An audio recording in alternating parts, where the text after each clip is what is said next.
아멘. 오늘부터 열왕기 하에 있는 말씀을 통해서 우리 하나님의 말씀을 계속해서 나누도록 하겠습니다. 하나님 앞에서 악했었던 아합 왕이 죽었습니다. 그의 죽음으로 하나님의 말씀이 성취되었음을 분명하게 보았습니다. 선지자는 아합 왕이 전쟁에 나가면 반드시 죽을 것이라 말했습니다. 그 말을 듣지 않았었던 아합 왕은 그 전쟁에서 피 흘려 죽게 되었습니다. 뿐만 아니라 선지자가 그의 피를 개가 핥을 것이라 분명히 선포했습니다. 이로 인해 이 아합이 흘렸었던 피로 말미암아 병거에 묻었던 그 피를 바로 이 개들이 다 핥았다는 것 또한 예언이 성취되었습니다. 이처럼 하나님 앞에 범죄했었던 아합 왕은 하나님 앞에 심판을 받았습니다. 그러나 하나님의 심판은 우리가 보기에는 이 생으로 끝나지 않습니다. 이 세상에서 하는 심판, 죽음으로 그 심판이 끝나지 않습니다. 하나님의 심판은 장차 도래할 예수님의 나라에, 하나님의 나라에 최후의 심판이 있음을 우리는 기억해야 합니다. 공의의 하나님은 하나님의 뜻대로 그 최후의 심판 때 하나님께서 하나님의 뜻대로 심판하실 겁니다. 이제 아합 왕이 죽고 난 다음에 아하시아가 왕이 되었습니다. 이 아하시아는 다락에서 떨어졌습니다. 이로 인해서 병이 걸렸습니다. 그것이 어떤 병인지 정확히는 알 수 없지만 다락에서 떨어져서 그것이 계속해서 병이 호전되고 있지 않음을 볼 수가 있습니다. 그래서 이 아하시아 왕은 점점 마음이 초조해졌습니다. 이때 아하시아가 어떤 선택을 했느냐? 오늘 2절 말씀에 이런 말씀이 있습니다. 읽겠습니다. 시작. 아하시아가 사마리아에 있는 그의 다락 난간에서 떨어져 병들매 사자를 보내며 그들에게 이르되 가서 에그론의 신 바알세붑에게 이 병이 낫겠나 물어보라 하니라. 아하시아가 다락 난간에서 떨어져 병이 걸렸습니다. 그리고 그 병이 낫지 않았습니다. 그랬을 때 아하시아는 사람을 블레셋에 있는 에그론 도시에 보냈습니다. 블레셋인 에그론 도시에 보내가지고 뭐라고 하냐면 블레셋의 신이었었던 바알세붑에게 이 병이 낫겠는지 물어보라라고 이야기를 했던 겁니다. 의학이 발달하기 전에 우리나라도 마찬가지였죠. 우리나라도 의학이 발달하기 전에는 사람들이 많이 무당에게 찾아갔습니다.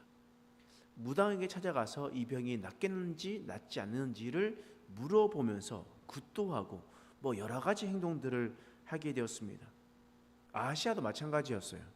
아하시아도 쉽게 말하면 블레셋의 신 바알세붑이 용하다는 소문을 들었기 때문에 이 문제를 해결하기 위해서 블레셋의 신 바알세붑에게 나의 문제가 괜찮은지 문의하러 갔습니다.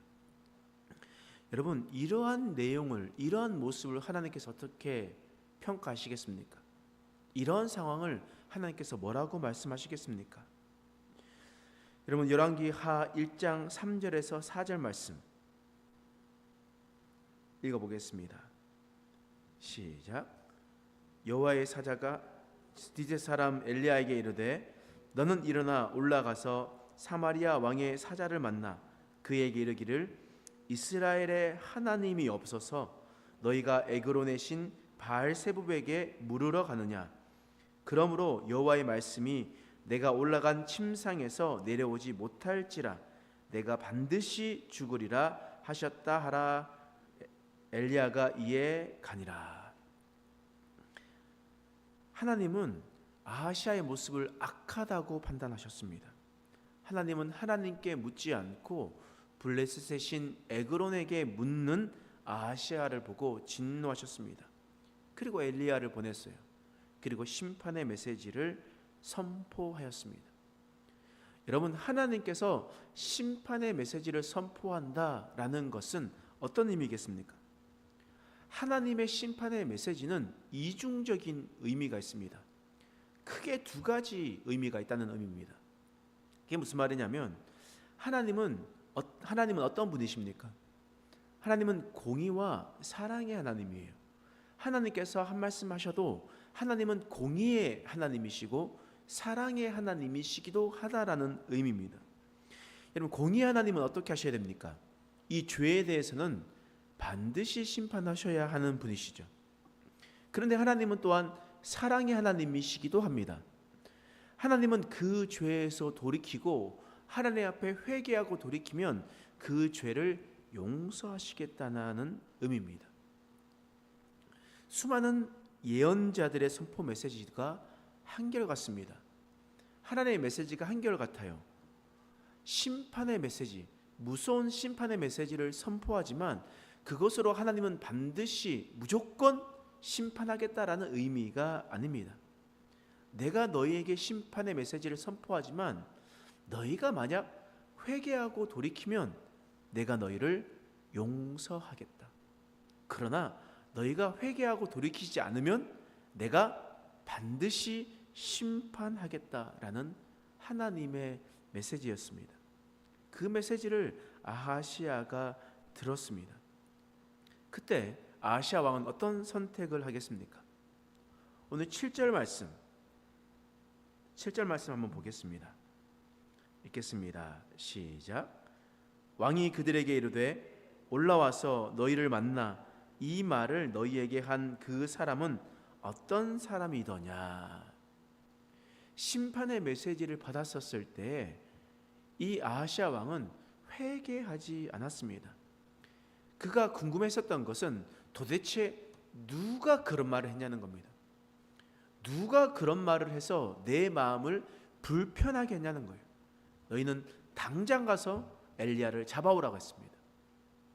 50부장이 50명을 데리고 갔었을 때 불이 2번이 내렸습니다. 엘리야를 잡으러 가려고 했었을 때 하나님께서 그들을 심판하셨다라는 겁니다.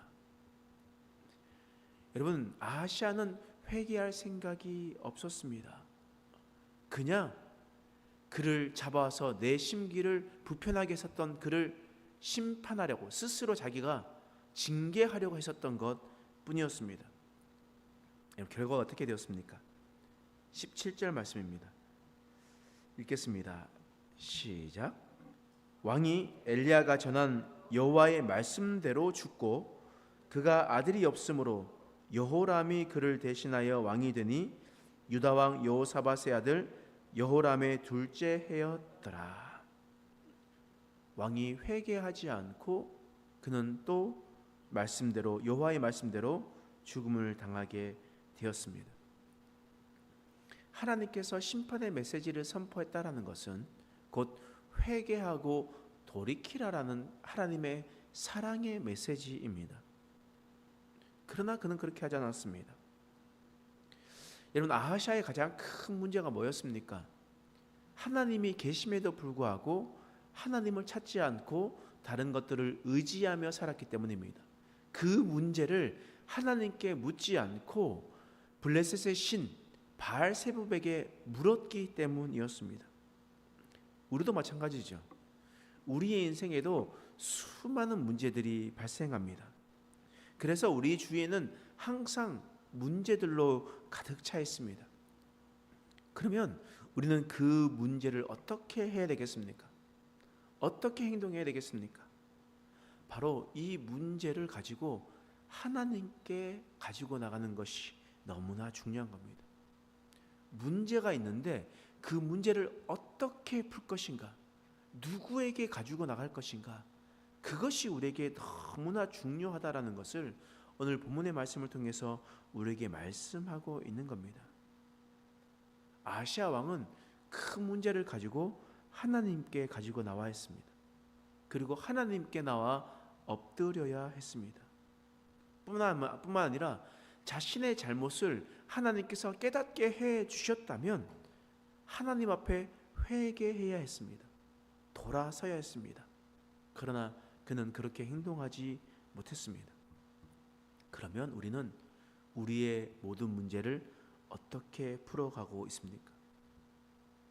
하나님 앞에 그 문제를 가지고 나가고 있습니까?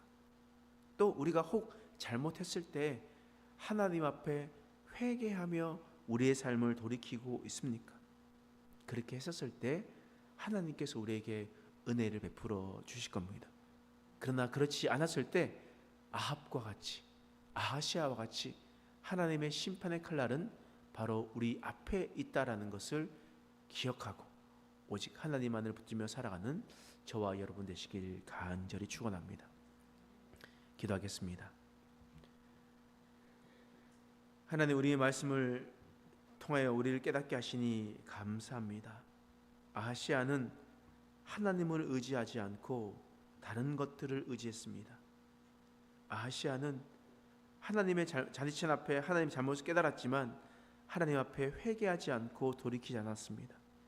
그랬었을 때 하나님의 심판은 반드시 이루어졌음을 우리는 보게 됩니다. 하나님, 우리 인생도 마찬가지입니다. 우리의 문제를 하나님께 가져와 나가게 하여 주옵소서. 그래서 하나님께서 해결하실 수 있도록 우리의 삶을 주님께 드리게 하여 주옵소서. 주님께서 우리의 잘못을 꾸짖으셨을 때 우리가 회개하고 돌이키며 다시 한 번 더 하나님께 나아가는 우리들의 인생 되게 하여 주시옵소서. 감사드리며 예수님의 이름으로 간절히 기도드립니다. 아멘.